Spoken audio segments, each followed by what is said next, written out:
Warga Aceh Utara ramai-ramai mendatangi toko emas di Kedege Udong, Kecamatan Samudra, Aceh Utara. Di tengah lonjakan harga yang cukup signifikan, mereka memilih berinvestasi dengan membeli perhiasan atau logam mulia tersebut.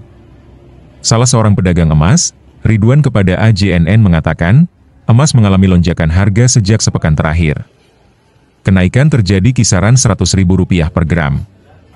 Ia menyebutkan harga emas murni saat ini Rp5,4 juta per mayam dari sebelumnya Rp5.250.000 per mayam atau per 3 gram.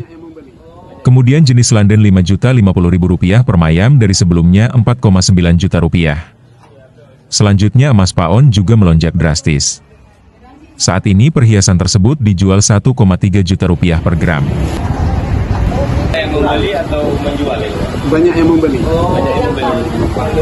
Rata-rata membeli. Rata membeli. Mereka lebih memilih investasi di emas. Iya, betul.